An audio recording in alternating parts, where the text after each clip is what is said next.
Hi everyone, आज की video में हम पॉपुलर और सेफ स्किन लाइटनिंग क्रीम्स के बारे में बात करेंगे।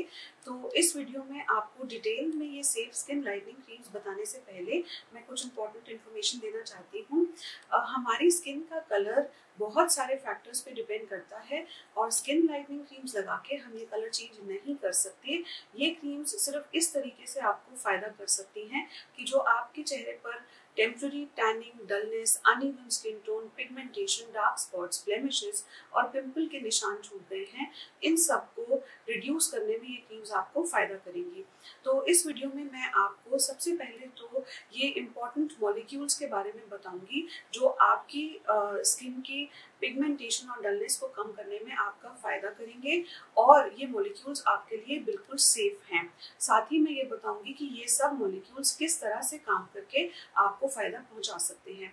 इसके बाद हम बात करेंगे कुछ वो मॉलिक्यूल्स के बारे में जो बिल्कुल भी सेफ नहीं है, ताकि आप जब अपनी स्किन लाइटनिंग क्रीम खरीदें तो उसमें आप ये मॉलिक्यूल्स चेक करके ये इंश्योर कर पाएं कि ये मॉलिक्यूल्स आपकी स्किन लाइटनिंग क्रीम में प्रेजेंट नहीं है, इसलिए आपकी क्रीम बिल्कुल सेफ है और आपको ये क्रीम लगाने से कोई नुकसान नहीं होगा।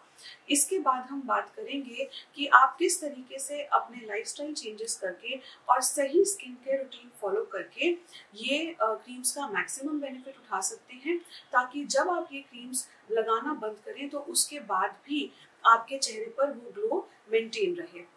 उसके बाद मैं आपको बताऊंगी कि ये क्रीम्स मैक्सिमम बेनिफिट आप किस तरीके से उठा सकते हैं अपने चेहरे पे लगा के, और क्या क्या बातों का आपको ध्यान रखना है जब आप ये क्रीम्स इस्तेमाल करेंगे, ताकि आपको मैक्सिमम फायदा मिले विदाउट एनी साइड इफेक्ट्स। और वीडियो के एंड में मैं आपको कुछ वो पॉपुलर स्किन लाइटनिंग क्रीम्स के नाम बताऊंगी जो बिल्कुल सेफ हैं और जिन्हें आप अपने चेहरे पर लगा के उसका फायदा उठा सकते हैं। तो चलिए हम शुरू करते हैं इस वीडियो को। तो सबसे पहले तो बात करते हैं वो सारे इंपॉर्टेंट मॉलिक्यूल्स की जो बिल्कुल सेफ हैं स्किन लाइटनिंग के लिए। इसमें सबसे पहले है glycolic acid. Glycolic acid dead cells को एक्सफोलिएट करता है। ये अल्फा हाइड्रोक्सी एसिड है, ये फ्रूट से बनता है और ये डेड सेल्स को एक्सफोलिएट करता है। तो वो जो डेड सेल्स जिनमें वो पिगमेंटेशन होती है, वो सेल्स जब शेड ऑफ होंगे तो धीरे धीरे ग्लाइकोलिक एसिड के इस्तेमाल से आपको लगेगा कि आपकी स्किन में ग्लो आ रहा है और पिगमेंटेशन कम हो रही है। नेक्स्ट इंपॉर्टेंट मॉलिक्यूल है कोजिक एसिड। कोजिक एसिड भी पिगमेंटेशन को कम करता है क्योंकि ये टायरोसिनेज एंजाइम को ब्लॉक करता है, इनहिबिट करता है। ये एंजाइम मेलानिन पिगमेंट बनाता है। तो जब ये एंजाइम कोजिक एसिड लगाने से ब्लॉक होगा तो धीरे धीरे नया मेलानिन पिगमेंट नहीं बनेगा और आपको आपके चेहरे पे ग्लो नजर आएगा। इसके अलावा कोजिक एसिड के अंदर बहुत अच्छी एंटी इन्फ्लेमेटरी, एंटीऑक्सीडेंट प्रॉपर्टीज भी होती हैं, जिसकी वजह से आपको अपने चेहरे पे फर्क नजर आएगा।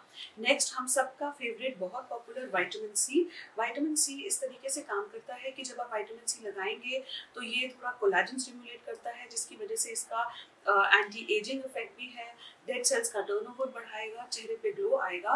ये आपके पोर्स को भी श्रिंक कर सकता है, आपकी स्किन की क्वालिटी, स्किन के टेक्सचर को इम्प्रूव करेगा और ये बिल्कुल सेफ है स्किन लाइटनिंग के लिए। इसके बाद है टेट्राहाइड्रोकर्क्यूमिन। टेट्राहाइड्रोकर्क्यूमिन जैसे नाम से पता चलता है, ये कर्क्यूमिन यानी हल्दी से बनता है और इसकी बहुत अच्छी anti inflammatory, anti bacterial properties हैं। इसके अलावा azelaic acid, azelaic acid based creams होती हैं जो ग्लो के लिए अच्छी हैं और पिगमेंटेशन के लिए, पिंपल के रेड मार्क्स को कम करने के लिए बहुत अच्छी हैं। नेक्स्ट आर्ब्यूटिन, जो आर्ब्यूटिन बेयरबेरी प्लांट एक्सट्रैक्ट से बनता है और ये पिगमेंटेशन और डलनेस को कम करने में काफ़ी अच्छा काम करता है। आर्ब्यूटिन हाइड्रोक्विनोन जैसा है, लेकिन हाइड्रोक्विनोन के साइड इफेक्ट्स इसमें नहीं हैं। लिकोरिश, लिकोरिश भी प्लांट एक्सट्रैक्ट से बनता है और ये भी काम करता है टायरोसिनेज एंजाइम को इनहिबिट करके, और जिसकी वजह से मेलानिन प्रोडक्शन कम होती है। नाइसिनामाइड, नाइसिनामाइड बहुत अच्छा है सेंसिटिव स्किन के लिए, रेडनेस को कम करने के लिए, ग्लो के लिए, और इसमें एंटीऑक्सीडेंट प्रॉपर्टीज हैं। ये विटामिन B3 होता है। मलबेरी एक्सट्रैक्ट, इसके अंदर बहुत अच्छी एंटीऑक्सीडेंट प्रॉपर्टीज हैं और ये आपके चेहरे की पिगमेंटेशन को कम करेगा। ऑक्टिनॉक्सेट, ऑक्टिनॉक्सेट में सन प्रोटेक्शन प्रॉपर्टीज हैं, तो ये धूप से आपकी स्किन को प्रोटेक्ट करेगा। Pine bark extract, pine bark extract बहुत अच्छा है क्योंकि ये आपकी ब्लड वेसल्स को स्ट्रेंथन करता है और आपकी स्किन में ब्लड सप्लाई को बढ़ाता है। विटामिन ई अच्छा एंटीऑक्सीडेंट है और साथ में आपकी स्किन को बहुत अच्छा मॉइस्चराइज करेगा। सैबीवाइट भी एक पॉपुलर स्किन लाइटनिंग मॉलिक्यूल है। ये कर्क्यूमिन से बना है, यानी कि हल्दी से बना है, और ये काम करता है मेलानोजेनेसिस को कम करके, यानी कि पिगमेंट प्रोड्यूसिंग सेल्स को कम करके, तो जिससे आपको धीरे धीरे अपनी स्किन में ब्लेमिशेस कम होते नजर आएंगे। इसके अलावा ग्रेप सीड एक्सट्रैक्ट भी एक कॉमन इंग्रेडिएंट है स्किन लाइटनिंग क्रीम में। ये एक फ्लेवोनॉइड है और ये काम करता है आपकी स्किन की इलास्टिसिटी को मेंटेन करके। तो इसको लगाने से आपको दिखेगा कि आपकी स्किन की क्वालिटी, टोन और टेक्सचर इंप्रूव हो रहा है। तो अभी तक तो हमने ये समझा कि वो सारे क्या मॉलिक्यूल्स हैं जो आपके लिए सेफ हैं स्किन लाइटनिंग के लिए, ब्लेमिशेस और अनइवन स्किन टोन को कम करने के लिए। लेकिन अब इससे भी ज्यादा इंपॉर्टेंट बात ये कि वो क्या मॉलिक्यूल्स हैं जो आपको बिल्कुल नहीं लगाने चाहिए, जो स्किन लाइटनिंग के लिए, आपकी स्किन के लिए बिल्कुल भी सेफ नहीं है। तो इसमें दो इंपॉर्टेंट मॉलिक्यूल स्टेरॉइड और हाइड्रोक्विनोन, ये लगाने से आपकी स्किन में काफ़ी डैमेजेस हो सकते हैं। तो स्टेरॉइड लगाने से स्किन पतली हो सकती है, स्किन में रेडनेस, इन्फ्लेमेशन होगी, धूप में जाने से स्किन सेंसिटिव होगी, आपके चेहरे पे बाल आ सकते हैं, आपके चेहरे पे पिंपल्स आ सकते हैं। उसी तरीके से हाइड्रोक्विनोन लगाने से भी आपको लंबे समय तक के लिए स्किन में परमानेंट डैमेजेस हो सकते हैं। तो ये सब बातें मैं आपको इसलिए बता रही हूँ ताकि जब आप स्किन लाइटनिंग क्रीम्स खरीदें तो आप उसमें ये चेक कर लें कि आपकी क्रीम में हाइड्रोक्विनोन या स्टेरॉइड ना हो, नहीं तो उससे आपको बहुत ज़्यादा नुकसान हो सकता है। अगर आपके डर्मेटोलॉजिस्ट ने आपको कोई ऐसी क्रीम प्रिस्क्राइब करी है जिसमें हाइड्रोक्विनोन है या स्टेरॉइड है, तो ये डर्मेटोलॉजिस्ट की सुपरविजन में ही दी जाने वाली क्रीम्स हैं। तो हो सकता है कि आपको कोई ऐसी परेशानी हो जिसमें आपको स्टेरॉइड या हाइड्रोक्विनोन की जरूरत हो, लेकिन याद रखें कि उस क्रीम को सिर्फ अपने डर्मेटोलॉजिस्ट की सुपरविजन में ही लगाएं और प्रिस्क्राइब ड्यूरेशन से ज़्यादा उसे इस्तेमाल ना करें। तो अब मैं आपको बताती हूँ कि वो क्या सही स्किन केयर रूटीन है या वो क्या सही लाइफस्टाइल चेंजेस हैं जिन्हें फॉलो करके आप अपनी स्किन लाइटनिंग क्रीम्स से उठाए बेनिफिट्स को लंबे समय तक के लिए सस्टेन कर सकते हैं। तो इसमें सबसे इंपॉर्टेंट है सनस्क्रीन। आप में से जो लोग मुझे बहुत समय से फॉलो कर रहे हैं तो वो अभी तक समझ चुके होंगे कि सनस्क्रीन कितना इंपॉर्टेंट है एक सही स्किन केयर रूटीन के लिए। सनस्क्रीन लगाना बहुत जरूरी है, उसका SPF और PA रेटिंग सही होनी बहुत जरूरी है। सनस्क्रीन पर मैंने एक डिटेल वीडियो बनाई है जिसका लिंक हमारे डिस्क्रिप्शन बॉक्स में हमने शेयर किया है, तो वो वीडियो देखकर आपको सही सनस्क्रीन अपने स्किन टाइप के हिसाब से चुनने में मदद मिलेगी। सनस्क्रीन आपको घर के अंदर भी लगाना है, अगर आप घर से बाहर नहीं निकल रहे तब भी सनस्क्रीन लगाना जरूरी है। ऐसा इसलिए क्योंकि UVA रेज ग्लास के थ्रू भी पेनिट्रेट करती हैं और हम में से कुछ लोग जो लंबे समय तक के लिए लैपटॉप पे काम कर रहे हैं, ऐसे लोगों को भी रेज से हार्मफुल डैमेजेस हमारी स्किन में हो सकते हैं और इसलिए बहुत ज़रूरी है कि घर के अंदर भी हम सनस्क्रीन इस्तेमाल करें। इसके अलावा सही लाइफस्टाइल यानी कि डाइट हेल्दी होनी चाहिए। आपके डाइट में सारे एंटीऑक्सीडेंट्स और न्यूट्रिशन होना चाहिए। अलग अलग रंगों की फल और सब्जियां खाने से भी हमारी स्किन को बहुत अच्छा न्यूट्रिशन मिलेगा और अगर हमारी डाइट हेल्दी है तो वो हमारी स्किन पे ज़रूर रिफ्लेक्ट करेगी। लिक्विड खूब ज़्यादा पीना चाहिए, पानी ज़्यादा पीना चाहिए, कोकोनट वाटर पीना चाहिए, इनसे भी आपके टॉक्सिन्स अच्छे फ्लश आउट होंगे। इसके अलावा अल्कोहल और स्मोकिंग, इनसे हमारी स्किन बहुत ज़्यादा डैमेज होती है। आप खुद रियलाइज करेंगे कि अगर आप लंबे समय तक अल्कोहल या स्मोकिंग करते हैं तो स्किन में पिगमेंटेशन होती है और अगले दिन सुबह उठकर भी आपको ऐसा लगेगा कि जैसे आपकी स्किन बहुत टायर्ड, डल और फटीग लग रही है।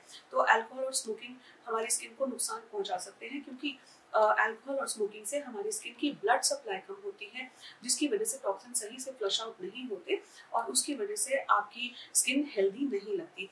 इसके अलावा स्ट्रेस कम लेना चाहिए, नींद पूरी करनी है। अगर आपको कोई स्लीपिंग डिसऑर्डर है, आप सही समय पर नहीं सो रहे हैं या कम आवर्स के लिए सो रहे हैं, तो भी आपको अपनी स्किन में फर्क नजर आएगा और आपकी स्किन हमेशा थकी हुई नजर आएगी। इसके अलावा हार्मोन्स, तो काफ़ी बार विटामिन डेफिशिएंसी से, जैसे विटामिन B12 डेफिशिएंसी से, थायराइड हार्मोन की प्रॉब्लम से भी पिगमेंटेशन और डलनेस हो सकती है। तो काफ़ी बार आपको अगर ये क्रीम्स लगाने से फ़ायदा ना मिले तो आप अपने डर्मेटोलॉजिस्ट को कंसल्ट कर सकते हैं और आपके कुछ रेलेवेंट ब्लड टेस्ट के बाद वो आपको आपकी पिगमेंटेशन का सही डायग्नोसिस बना के उसके हिसाब से आपको ट्रीट करेंगे। अब मैं आपको बताती हूँ कि हम किस तरीके से ये सही स्किन लाइटनिंग क्रीम्स का इस्तेमाल कर सकते हैं ताकि आपको इसके मैक्सिमम बेनिफिट्स मिले विदाउट एनी साइड इफेक्ट्स। तो देखिए, जितनी भी अच्छी स्किन लाइटनिंग क्रीम्स होती हैं ये यूजुअली इस तरीके से काम करती हैं कि ये आपकी स्किन के डेड सेल्स को रिमूव करती हैं, एक्सफोलिएट करती हैं। तो वो पिगमेंटेड सेल्स जब शेड ऑफ हो जाते हैं तो आपकी स्किन की क्वालिटी, टोन, टेक्सचर इंप्रूव होता है और पिगमेंटेशन कम होती है। इसीलिए मैं सलाह देती हूँ कि आप ये स्किन लाइटनिंग क्रीम्स को आधे एक मटर के दाने जितना लेके शुरुआत करें, उसे अपने चेहरे पे लगा के उसके बाद आप मॉइस्चराइजर जरूर लगाएं, क्योंकि अगर आप बिना मॉइस्चराइजर के क्रीम्स लगाएंगे तो आपको अपने चेहरे पे ड्राइनेस, इरिटेशन महसूस हो सकती है। इन क्रीम्स को लगाते समय ध्यान रखें कि इन्हें आंखों के पास, नोज के कॉर्नर्स पे और लिप्स के कॉर्नर्स पे ना लगाएं, क्योंकि ये एरिया सेंसिटिव होते हैं। इसके अलावा ये क्रीम जब आप लगाएं तो सुबह सनस्क्रीन जरूर लगाएं। और ये अधिकतर क्रीम्स ऐसी होती हैं जो सिर्फ रात में ही लगाने में सेफ हैं, अनलेस कि आपकी क्रीम में ये स्पेसिफाइड है कि वो दिन के लिए भी सेफ है। इसके अलावा जब आप ये क्रीम्स का इस्तेमाल कर रहे हैं तो आप शुरुआत में ऐसा कर सकते हैं कि इन्हें कुछ समय के लिए लगाएं, कुछ घंटों के लिए लगाएं और धीरे धीरे इन्हें आप ओवरनाइट भी अपने चेहरे पे लगा सकते हैं। और अगर आप कोई पार्लर एक्टिविटी प्लान कर रहे हैं जैसे कि थ्रेडिंग, वैक्सिंग, ब्लीचिंग या फेशियल, तो क्योंकि ये क्रीम्स आपके डेड सेल्स को एक्सफोलिएट करेंगी, तो ऐसे में ये जरूरी है कि आप ये स्किन लाइटनिंग क्रीम्स को अपनी पार्लर एक्टिविटी से 2 दिन पहले डिसकंटिन्यू कर दें और उसके बाद अपनी स्किन को अच्छे से मॉइस्चराइज करके पार्लर एक्टिविटी के 2 या 3 दिन बाद ही आप ये स्किन लाइटनिंग क्रीम्स को वापस से लगाना शुरू करें। तो एक और इम्पॉर्टेंट बात जो मैं आपको बताना चाहती हूँ, जब आप ये क्रीम्स लगा के आपको डिजायर्ड इफेक्ट मिल जाए, यानी कि 1 या 2 महीने में आपको अपनी स्किन में पिगमेंटेशन और डार्क स्पॉट्स कम लगे, तो उसके बाद धीरे धीरे आप ये स्किन लाइटनिंग क्रीम्स का इस्तेमाल कम कर सकते हैं। मैं सजेस्ट करती हूँ कि धीरे धीरे फिर हम इसे ऑल्टरनेट डे और ट्वाइस अ वीक लगा के ये स्किन लाइटनिंग क्रीम्स को बंद कर दें और उसके बाद हम सही लाइफस्टाइल चेंजेस और स्किन के रूटीन फॉलो करके हमारे रिजल्ट्स को मेंटेन कर सकते हैं। अभी तक तो हमने बात की वो सारी स्किन लाइटनिंग मॉलिक्यूल्स के बारे में जो आपकी स्किन के लिए सेफ हैं, लेकिन अब मैं आपको कुछ इंपॉर्टेंट पॉपुलर ब्रांड्स के बारे में बताने वाली हूँ जो कॉस्ट इफेक्टिव हैं, जो आपको आसानी से इंडिया में मिल जाएंगे। इसमें है कोजीविट अल्ट्रा, डीमेलाइन, बायोमा, VCX, VC15, Brilliante skin lightening serum, skin bless और रेजुग्लो जेल। वीडियो के एंड में मैं आपको कुछ एक और इम्पोर्टेंट इन्फॉर्मेशन देना चाहती हूँ। काफ़ी सारी ऐसी स्किन की परेशानियाँ हैं जैसे कि मेलास्मा, लाइकन प्लेनस पिगमेंटोसिस, ये वो बीमारियाँ हैं जो स्किन लाइटनिंग क्रीम लगाने से आसानी से ठीक नहीं होगी और ये ज़रूरी है कि ऐसी किसी बीमारी के लिए आप सही समय पर सही एक्सपीरियंस्ड और क्वालिफाइड डर्मेटोलॉजिस्ट से मिलें, ताकि आपकी बीमारी की सही डायग्नोसिस होके आपको सही समय पर इलाज मिल सके।